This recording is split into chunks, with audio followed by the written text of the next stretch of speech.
Welcome back to the podcast, everyone. I'm Will, and I'm joined by my co-host over here, the Grease. Say hello, Grease. What's up, guys? Man, some things are just falling apart around here, and we're going to talk about it. Yeah, we're going to hit the news, and today when we're recording this, and so you'll probably be seeing this a day later, maybe two, depending on our production schedule. Depends on what I want to do tomorrow. Yeah, but you'll see it soon. So at the beginning of this week, whenever you're watching this, a partial collapse of a rick house at the Jack Daniel's distillery happened. Which we might have thought was fake news out of the gate.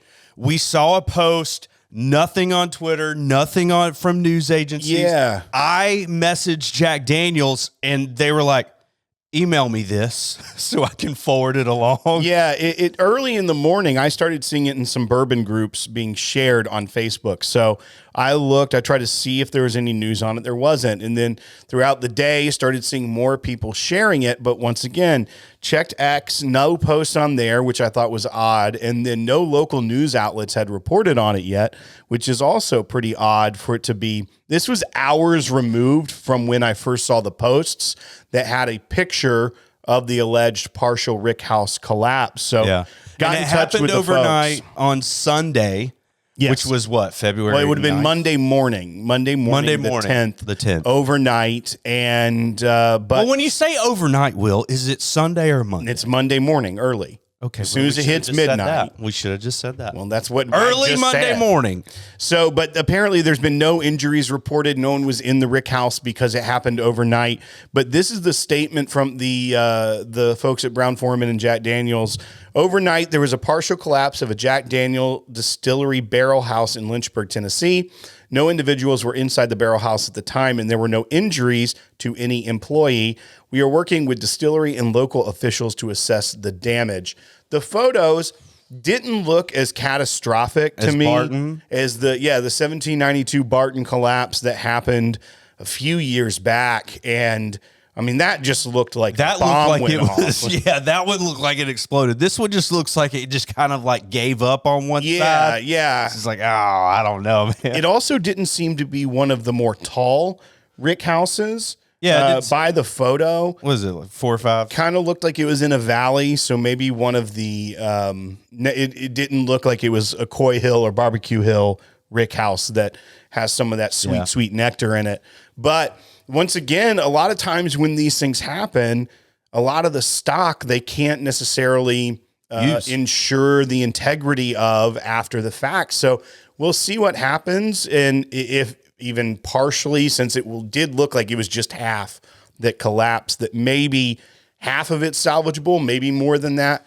We'll find out. But, it is got to be one of the few industries that you see a rick house collapse or you see a major storage facility collapse. And to the onlooker, it's like, man, that happens. You know, I mean, it kind of does at this point. Yeah, these buildings are not young. Yeah, they're not young. They've been around for a while. I mean, if you've walked into even if you've walked into a new rick house, you're still kind of like, they're building them mostly out of wood. Mostly out of wood. We have steel. Yeah, and we have steel. Yeah, we do have. I was thinking about this. I was like, what do they do? And I was like, well, you could build a box around it with steel, like a cage. And well, it's kind of like 4 posts, and then you have the posts that go inside the building up underneath the joist just to kind of give it some extra, whatever. I don't know how they do it. Yeah, I'm assuming there's barrel house kings out there that know how to do this. Grease was also an architecture major, so he knows a lot about joists. I will say, I was in 7th grade, and I drew a house plan, and my art teacher did say, you're going to be an architect one day.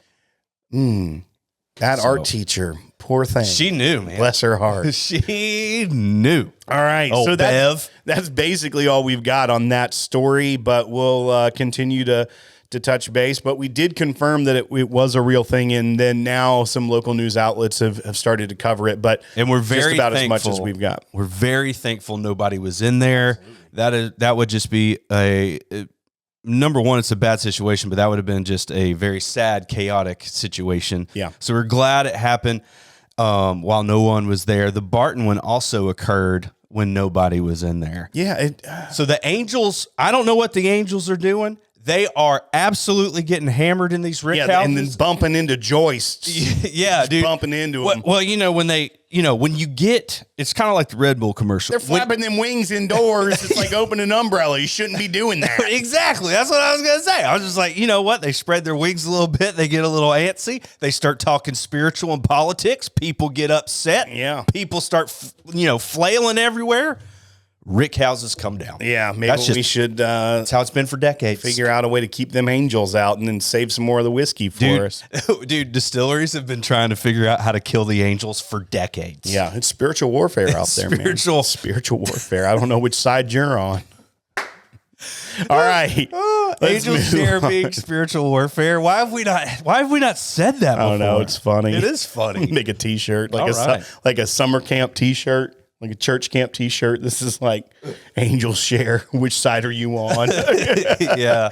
If you died today, where would you side go? are you on in the angel share debate? Man, I hope I come back as an angel that drinks whiskey. Yeah. You know what I mean? Is that reincarnation or is that? Yeah, you've got a lot of different religious faiths mixed up in that. Hope I come back as an angel that drinks whiskey. Yes. It's like, there's a lot of. All right. There's a Catholic in there. There's a. Here's the next thing.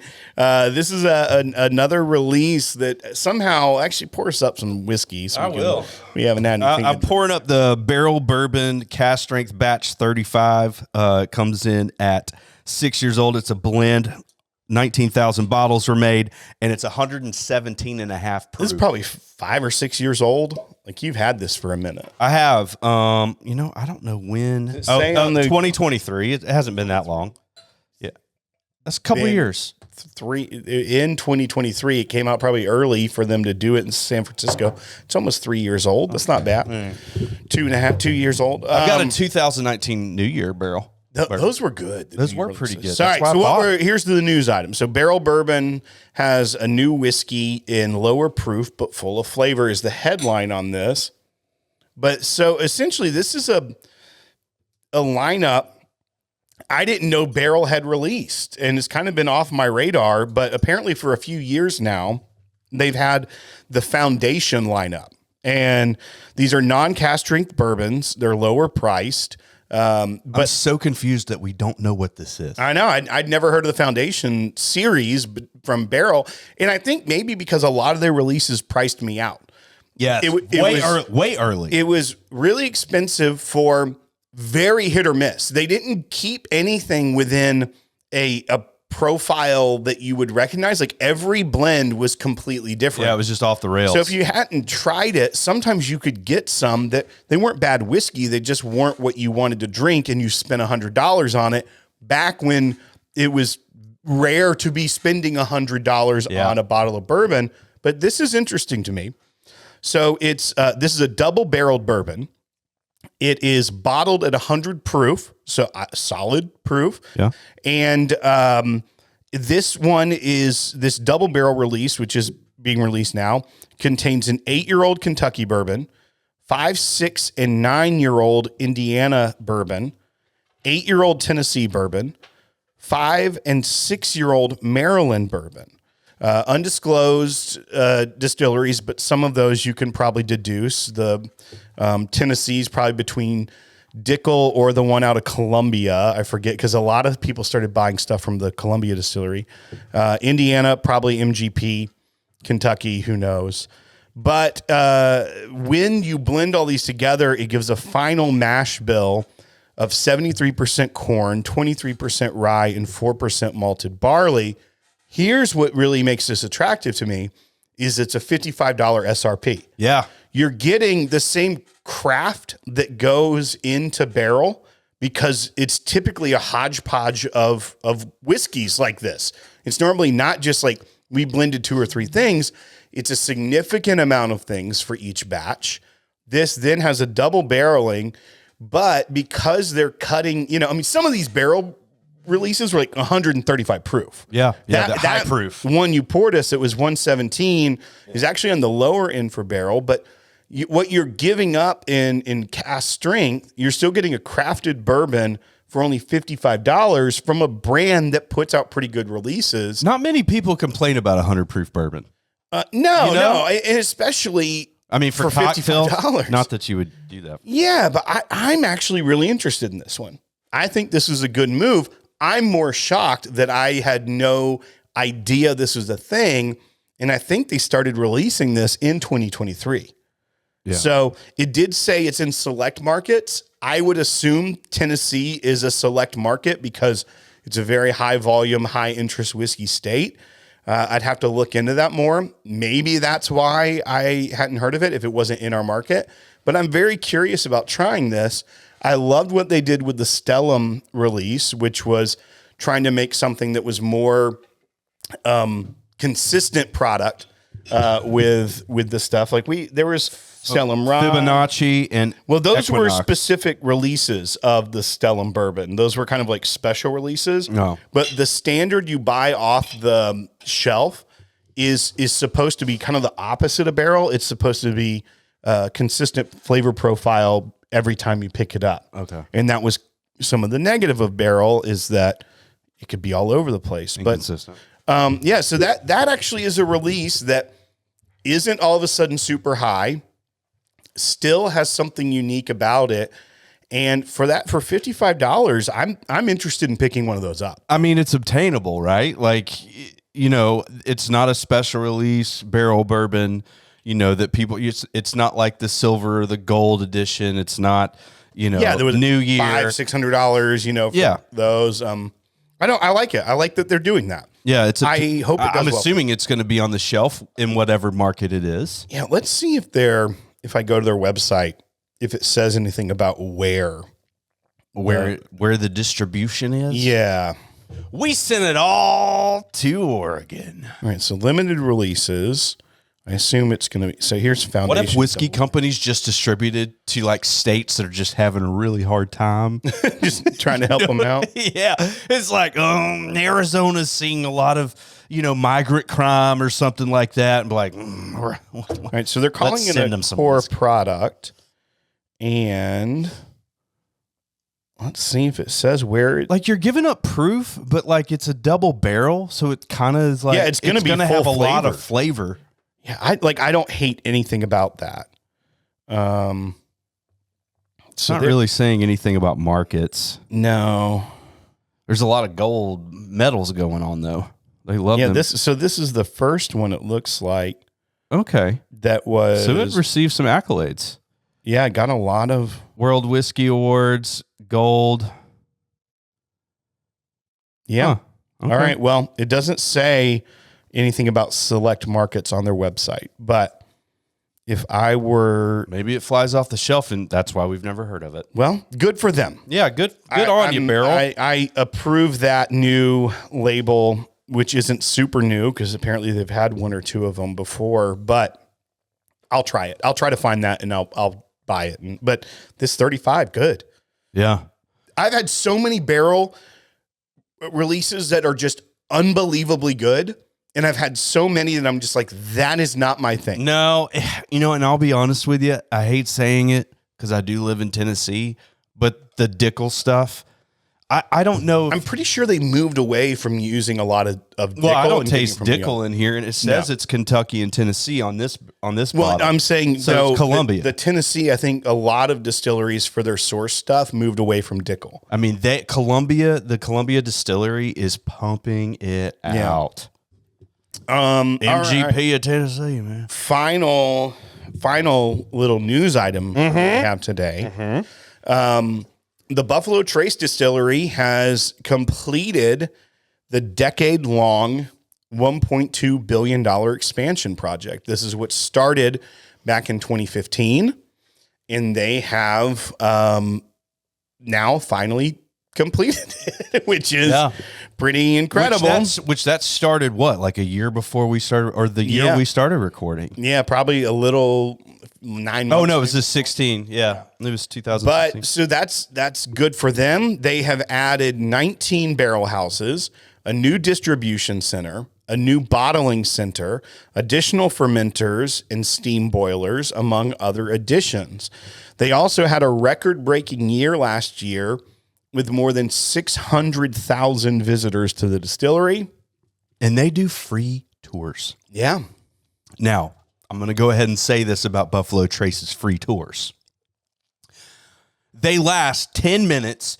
You walk over here and they talk about it. Not all of them. Then you walk over here, you go into this little house. They don't last. They talk about They don't it. last 10 minutes. Then you go over here and you go into a basic church, essentially. And you said they got their little belt amps on. They got the little headsets on.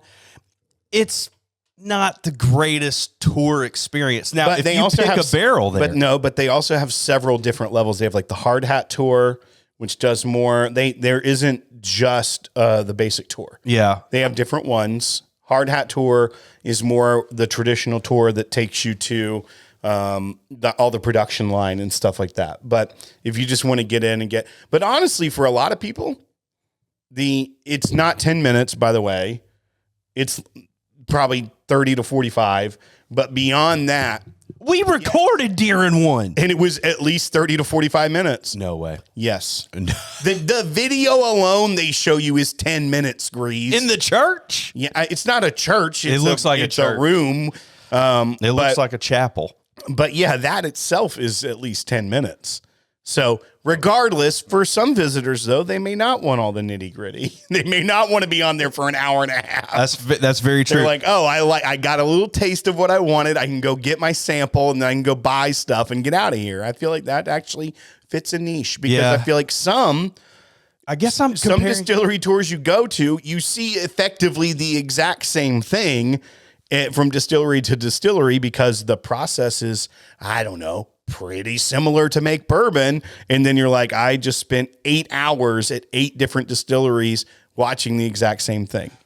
Oh, Maker's Mark just has, black barns and rick houses instead of decrepit wood or metal. I don't like your attitude I at don't all. know, I'm saying.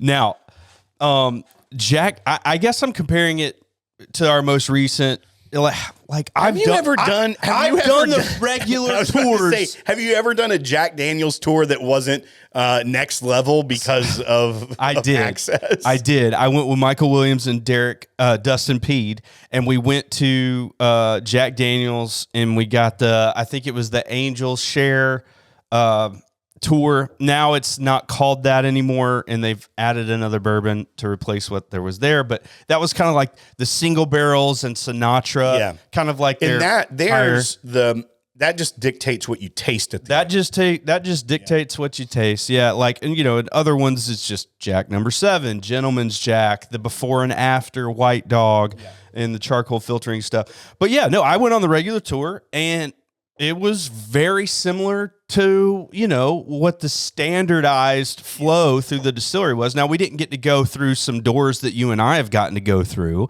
but, you kind of take the same path. You hear a lot of the same information. And so here's the meat of what I want to get to, and that's some of the comments from Harlan Wheatley. Oh, obviously, they're trying to celebrate that they've just finally completed this $1.2 billion expansion. Did he say, quote, "We'll see"? No. Whiskey market's a little different from 2015. Harlan Wheatley said, "We made more whiskey than we ever made before, and we have no plans of slowing down." Great. I wouldn't have plans either. He said, I think things are settling down somewhat in the industry, but for us, we've been very focused on the future and our specific plans for the globe. And we've got a lot of opportunities that we haven't explored before. For us, we're just kind of getting started with a lot of the expansion of sales in the globe for us. So it's going to be exciting for us. So obviously a very international markets face strategy. He said the future of Buffalo Trace looks really strong and believes growth in the industry will continue. And because people are just figuring out what bourbon is all about, he said the decade-long expansion has allowed the distillery to double its capacity to help meet demand, which is still heavy. Haven't seen the results of that yet. And he said we're building warehouses at one every 2 months, and we're filling those up. And there's 58,000 barrels in each, and we're filling those up every 2 months, and no plans of slowing down. Really quick question. Like, Yeah. what does he mean? People are just now finding out what bourbon is like. What it's all about. I think it's all about. I think that goes to his more global strategy, saying our specific plans for the globe, expansion of sales in the globe for us, which is around the globe. I feel like is a little bit better, but he's a good old Kentucky boy. But I think that's more what he means, like people around the world, because I was about just to now say, having their eyes open to American whiskey being in their portfolio instead of just single malts when it comes to the whiskey world. So I kind of understand what he's saying there. I feel like this focus with this, it just goes back to our discussion last week about how Jack Daniels has really, I feel like, tried to pour into and get credibility with the bourbon community. They are just like almost taking them for granted. Like, yeah, we got them. Let's find new markets. Now, I understand that as a strategy for global growth. But it would be one thing if you were meeting demand here and exploring those new opportunities. You are way missing the market meeting your demand at home. There's shortfall across the product lineup.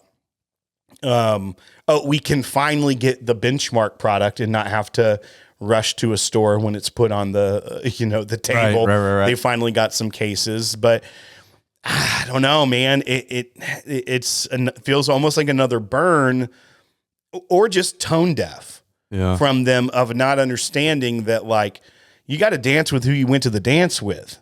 And the people that brought you here and got you to where you are, you're running off chasing some cute new tail. Yeah. Do they think they still have those people? Because here's my thought is that if I started seeing Buffalo Trace stuff on the shelf again, I'd probably come back. I'd probably, I would drink it. It's great. It's really good whiskey. Yeah. So it's like, I mean, there would never be an empty bottle of Buffalo Trace and Eagle Rare at my house, because whenever I would drink one, I would buy another. You know what I mean? Like, that is house bourbon for me. That is staple bourbon for me. It shouldn't be precious. Yeah, it's not precious bourbon. That is standard fare and should be what you can just be able to drink and enjoy. And I think for a lot of the Buffalo Trace standard products, like the Buffalo Trace, the bourbon, and then the Eagle Rare and Weller, are they out there? Yes. Are bourbon enthusiasts willing to hunt for those bottles? No. And that's what I mean, back to demand. A single barrel, sure. You shouldn't have to hunt for it. Right. We've beat that horse. We've beaten it. But it ain't dead yet. But but when you get statements to the press that are extremely global minded and not, hey, we want to take care of our own, then that's another slap in the face. And now are they using the standard bourbons though, and are there standard products that are successful to feed into the market, get distribution going, get the brand out there to start feeding Fireball and Wheatley vodka and all that? I mean, this is all about bourbon. Yeah. Because the expansion has nothing to do with like Fireball. Well, no, I'm saying like, as like a, we're going to get into this market, we're going to make a splash. See, I feel like it'd be easier for them to get into the market with the Fireballs. I don't know, man. There's a lot of partying around the world. Dude, Scandinavians, freaking lit. They just go nuts. That's what I mean, though. It's what like, country do you know that gets rowdy? Just all of Eastern Europe. All of it. Australia, they drink. Dude, you would have to. Yeah. Everything's trying to kill you. Yeah. I'm not a fan of that. No. No. I have no desire. To go to Australia? So sorry to any of you from Australia. No desire. I'd go. So far. I'd go because I want to just go to a cafe and listen to people talk. I'd be there for 2 days. See, the Australian accent is like a Northeast Georgia accent. It's like the unrefined It's not like a Charleston accent, Savannah accent. Oh, like that's like a refined Southern accent. That's a proper Southern. Yeah, Northeast Georgia. So like I would say like British of that, genre of accent. If we're going there, that's like the more proper. Now, obviously, there's the street kids with the Cockney. But the Cockney, it's like the Grease version of British English. It's called Cockney. Yeah. Okay. You learn something new every day. I do. But I feel like the Australian. I'm just trying to burn a bridge here. I'm just really trying to burn it down. I feel like the Australian accent of that variety of accents. Yeah. Northeast Georgia. We have Australian listeners. Will, I know they probably don't disagree with me. Australia is the Georgia of the British Empire. Was it prisoners? It was a prison colony, 100%.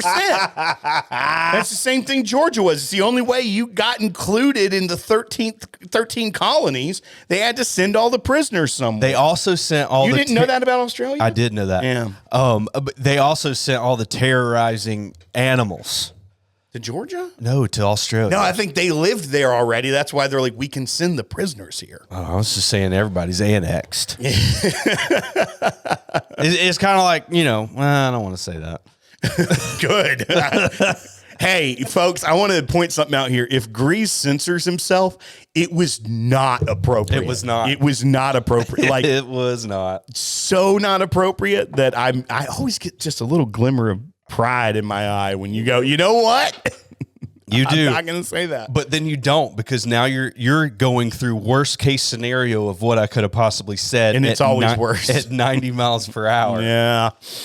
Oh, man. We got through the news quick this week. We did. And I love the fact that we did, so that we can talk about nonsense. Oh, yeah. Yeah. That's what the people are here Do you want to do the break like we just go to the 15? Like now? Yeah. Hit the music. All right, and we're back from the 15. Some say we never left. All right, we're going to give some love to some local folks here. This is Stable Reserve Rye. Stable Reserve is out of Franklin, Tennessee. They have a great spot in downtown Franklin, right on Main Street. They've got a whiskey bar, cocktail bar, really cool. The vibe is awesome. It's very cool. It is something our downtown needed. This bottle, look at that. It's got like a glass cap. Yeah, they do. On them. That's cool. Like some other people do it too. But it's not glass. It's actually acrylic. But how do you know it's not plastic? Well, that's what acrylic is. It's a fancier word for it. Why do you do that? Why do you do that? Because you know what this bottle doesn't want to have? A plastic cap.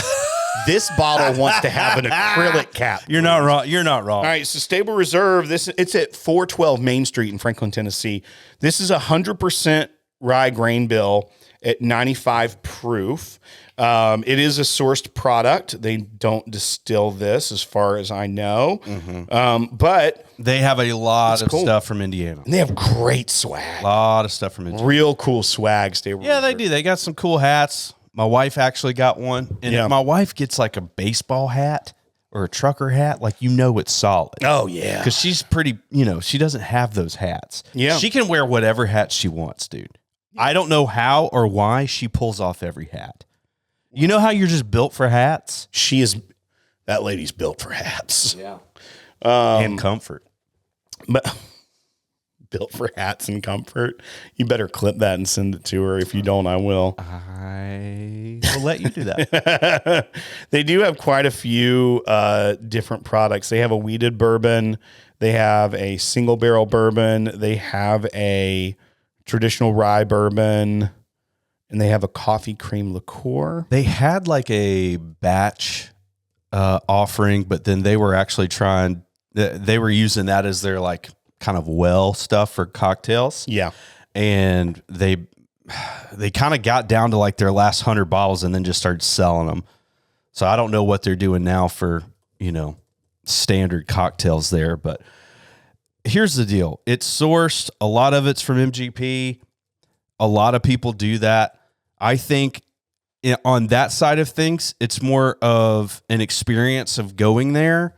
that kind of lends me to be like, man, I want to take, this is really good. I want to take it home with me, even though it's overpriced. Yeah. It's overpriced.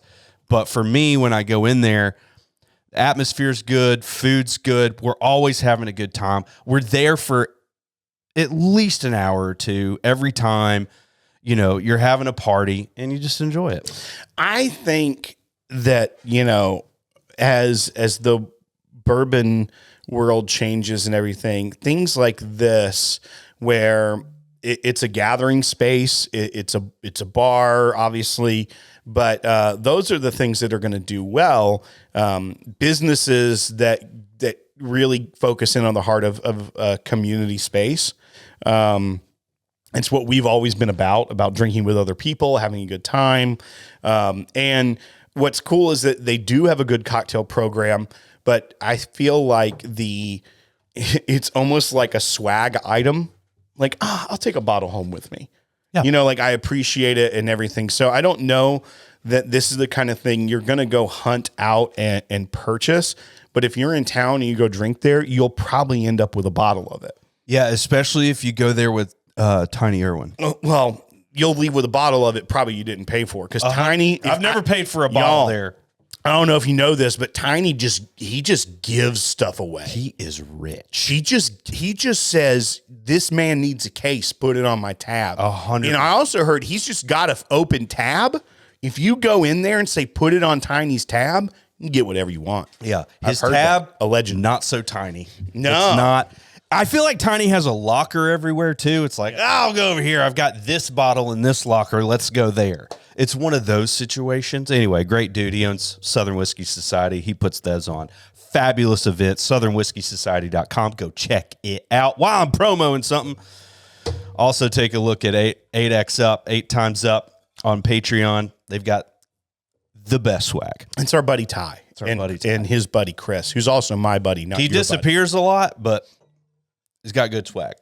Yeah, check them out. They have a barely functional YouTube channel, but they have a really great Patreon program. Yes. Yeah, cool stuff. They sure do. But that's who I go fishing with every October, and it's the best time ever. Are you going in the May one? I don't think I'm able to do May. Okay. We've got too much going on in May. I mean, they do fishing trips where they'll rent out a cabin and everybody kind of comes together and then they're just fishing over the next 3-4 days, whatever. So that's great tours. Back to this though, Buy Bar Pass. It's got good flavor. I get a lot of honey on it, which for 100% rye, it's not as spicy as I'd expect. It's not age stated. But it's a sweeter rye than I was expecting. Yeah. For 100% grain bill. I think it's sweeter because it's 95 proof. Yeah. So that water influence can sweeten things up sometimes. And two, like it doesn't take long for, rye to kind of sweeten.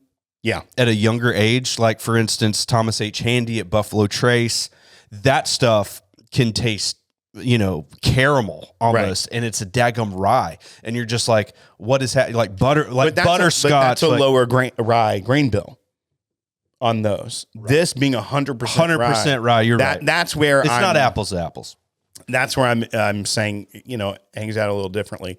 It's $70, so that is where they sell it locally in our liquor store. So they've got some distribution. I don't think they're outside of Tennessee. If I'm in a liquor store, I'm probably not buying this. Right. I feel like there's a ton of great rye options. This tastes very good. Yeah. I like it. It's not offensive. The finish is a little shorter than I would. Let me throw you a curveball, Will. Than I would like, but go ahead. If this bottle was $59.99, would you get it? Well, I have a caveat. Typical. If this were $49.99, I'd buy it. Well, that's not a caveat. That's just a no. No. Well, what I was going to say is where I'm a buy is that, like I said, this is almost like a commemorative, not a commemorative, but like a gift shop purchase. Yeah. If I'm in there, I will be probably walking out. Now, I'm local, so every time I go in there, I'm not going to get another bottle, but it is kind of a nod like, I like what you're doing here. I'm going to take a bottle home with me. That's kind of where I see myself purchasing it. But as far as going into a liquor store, I'm a pass. So I think you hedge the bets. That makes it a bar, because I think you should visit their bar. They're using this in their spirits, which is another testament to like their bar program is very, very good. And I really like all the cocktails I've had there. Yeah, the cocktails are pretty legit for sure. They've got an espresso martini that is just fire. And I'm not like a huge espresso martini guy. My wife is, but she let me try it because I didn't order it. I tried it and I was like, dang, I want one of those. So I ordered one. Fabulous. Yeah. Fabulous. The last thing you need is more caffeine with your alcohol. Well, more stimulants with your depressant.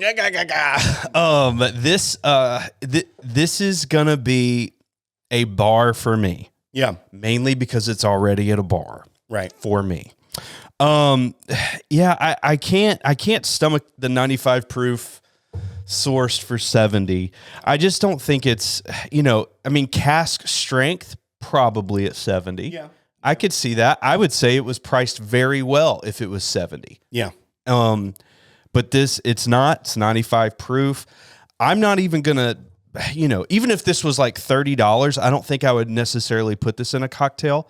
I would. I like 100 proof for cocktail typically, but 95 is not bad. I mean, if it's good enough for Eagle Rare 12 year, it's probably good enough for them, right? Very fair. Very fair, Will. Yeah, so this is a bar, 100% for me. If Tiny buys it for me, I'll take it. It's an accept. It's an accept bottle. Yeah, I'll accept. Yeah, it's not a re-gift bottle. Yeah, buy, bar, pass, accept. Or re-gift.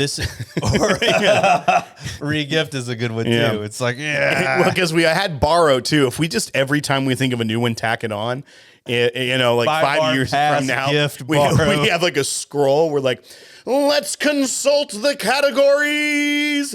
I declare thee. Well, it would get drain pour.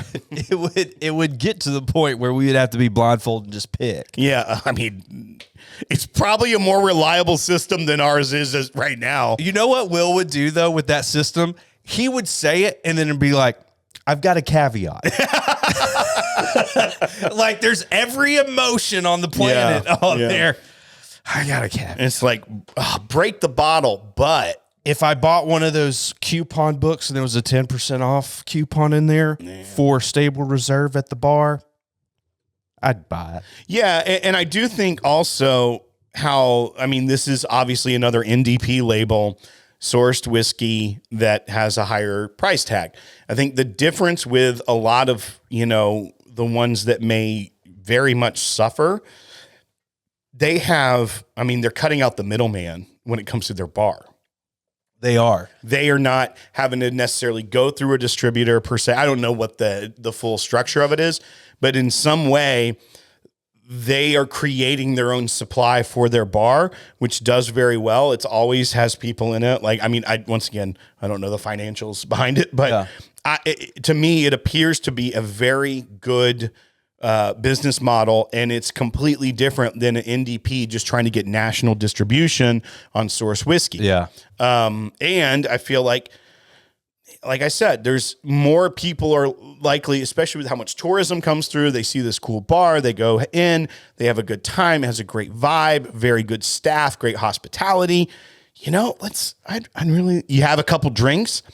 Let's take home a bottle with us. Yeah. And, with NDPs, like if you're just an NDP, producer, bottler, brand that you push out through traditional distribution, you're going to struggle way more than somebody like Stable Reserve, who has based their experience on the bar. Yeah. On the brick and mortar location, the vibe, the people, the location is incredible. Downtown Franklin, Tennessee. It's one of the most desirable places to live. And it's very unique and very cool. Their whiskey just needs to be good. Right. It doesn't have to be great. And I think that's what, and they're probably making more money avoiding that distribution of alcohol as far as kind of what they're getting. And they also get to control what they're doing. Yeah. So there's a level of control, there's a level of availability, and there's a level of, potentially a big financial impact as far as savings is concerned. But I don't go there, oh my gosh, I got to pick up a bottle of Stable Reserve. Right. I don't.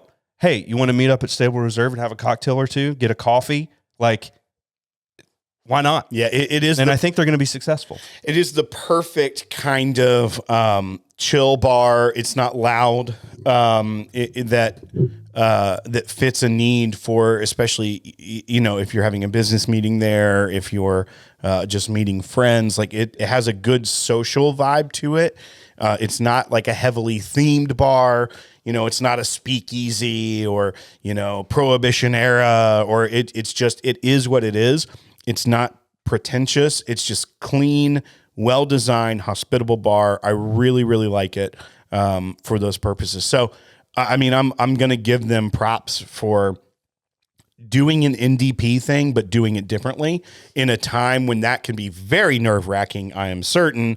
But I think that they have a good thing going for them. I do too. So, I do too. I think it's... Cheers to you. It's not a unique situation, but however, in this day and time, when you label somebody an NDP, this is a very unique situation. Yeah, no, I think it's unique because they, instead of just trying to get distribution and volume, which I'm sure there is a level of that, they have. Yeah, sure, they would love to sell it. They have a business that is, it's a very symbiotic relationship. The two aspects of the business are we are producing the thing that our hospitality side is using. Yeah. And so I think it's really cool. So I really like it. I support them and I endorse them. So you're a bar? Yeah, I'm a bar because I think you should go to Stable Reserve, drink their whiskey, and if you're so inclined, take one home with you. I don't see it as something I'm going to the liquor store to pick up though. Yeah. So I'm a get one for free guy. Yeah. Except not re-gift. Man, we got anything else we can ramble about? Hey, we want to do one of them sample roulette. Ooh, sample roulette. They're right through that door over there, Will.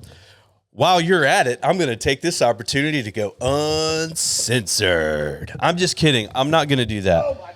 Thank you guys so much. It's so heavy. Yeah, it is so heavy. It's so big. I want y'all to see.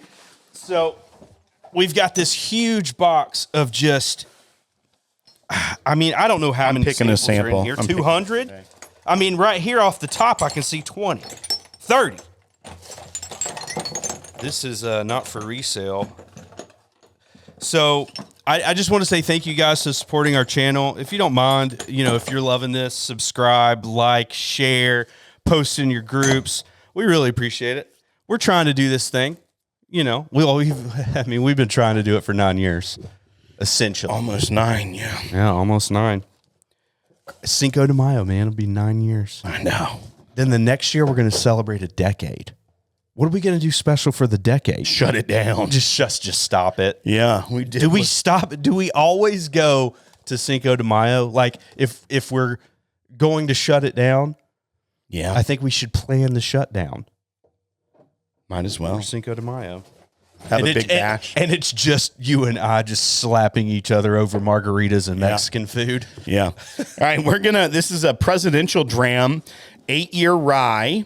So Presidential Dram is the same people that do like the senator and the representative, you know? Dude, I have a senator rye. Yeah. That is incredible.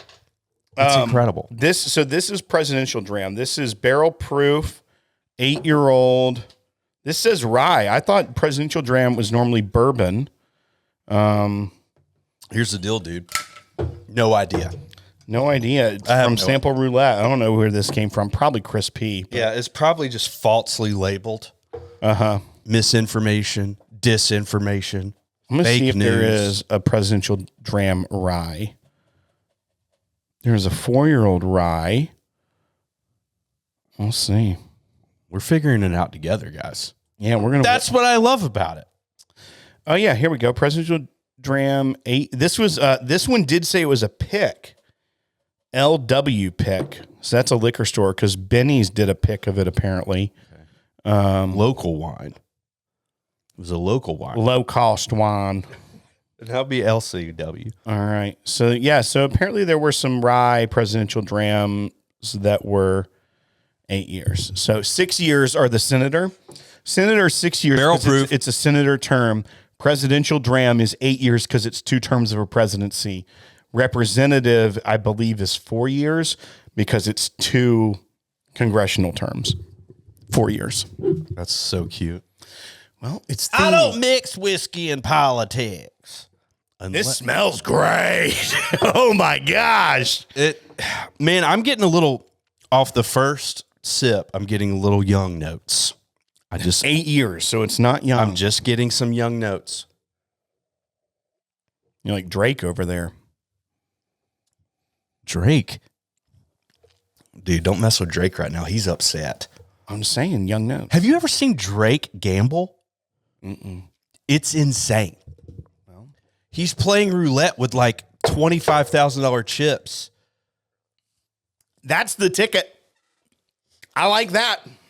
The presidential ticket? Woo, I like that. Is that the presidential ticket? Yeah, I'd vote for that. A heartbeat. Man, this could solve a lot of world problems. Yeah, and exacerbate some of them too. Why doesn't everybody just chill out and not try to kill each other? Could that be just one of the things? It's a tale as old as time, Grace. I know, but like, I don't Doesn't get any better. I love people. Like I do. There's some. I love most people. Yeah, I can name a few right now that trigger you. I love people the moment I meet them. Perry Ritter. And I love Perry. I know, that was a joke. Basically we like love a Perry. He's basically like a brother, like a nephew. I mean, he's younger. I love that instead of little brother, he's like a nephew. No, but he's like a nephew you like that you want to hang out with and you go out of your way to hang out with sometimes. Although I haven't seen him in a really long time. And the last time I did see him, he actually drove to my house in a tour van. Like it was awesome. Kentucky whiskey I know. tour van. We hung out. We did. Yeah. That was not actual shade at Perry. We love Perry. That was just a joke because I said I could name some names to trigger you, Grease, and I knew that wouldn't. No, I did. Just so you know, we don't do that here. We did one time, and I forgot to edit it out. It was bad. Yeah. Yeah. Sometimes we, don't say everything correctly. It was a bar night. We had a lot to drink. We had so much to drink. I wonder how much we've drank in 9 years doing this show. Only pours on the show. I would say 400 bottles worth. Jeez, almost 10 years. Yeah, it's enough to kill you. Yeah, I would say. I mean, because dude, some of these recording sessions are like 3 hours long. You're not recording for that long. I mean, 2 hours. Think about like the old school Southern Whiskey Societies where we were recording for 3 hours. We were recording for 3 hours. I don't know a Southern Whiskey Society while we were podcasting live that we did not get absolutely hammered. Oh, yeah. Yeah. Tiny, bring that back where we get to sit and people just bring us drinks and we just talk live. It was a blast for us. Right. Although I do just like partying. However, it was my birthday this last time, and I kind of like that I didn't have anything to do. Yeah, that's fair. All right, folks. How about you go over to patreon.com/thepodcast, support this show, but also sign up for that town hall level or that virtual bar night level where you get to hang out with us on Zooms. We drink, we talk, a little bit less censored. We have just some of the greatest people, though. Like, beyond hanging out with us, the people you'll get to hang out with and meet through that, you will end up becoming really good friends with and talking to outside of bar nights and in town halls and really like foster a community. So if it's something you're interested in, check it out. It is very accepting. So much so. It's like the DEI of bourbon world. Like all comers, bring them. Okay, that was weird. That's fine. I don't know. You said presidential dram and things got weird. So you shifted DEI? Yeah, I'm just saying we accept everybody. We're all like, I mean, we are. That may have been the biggest turn off for it's like that sounds way too not what I was expecting town hall and bar night to be. Right. I was just It's fine. It's fine. I will say this. I tried a new pitch tactic. Okay, screwed it up. I'm going to say this though. We have an event coming up soon, and we have people coming from Canada, California, Utah, not Colorado, Texas. Yes, Colorado. Dum. 2 different parties. Oh, you're so right. You're so right. Colorado. I know. Chris, I'm sorry. Mike, I'm sorry. Texas, Pennsylvania, all over the U.S. And Nevada. And let me go ahead and tell you something. We've curated really good people. You know why? Because we're not. Well, we're making a lot of bold claims tonight. We need to just end it. Go support us, patreon.com/thepodcast. Hope you enjoyed it. I would say subscribe, but that may have a negative effect to some of you right now. But if you are so inclined, subscribe, don't unsubscribe. We don't know Jack. But we'll drink it.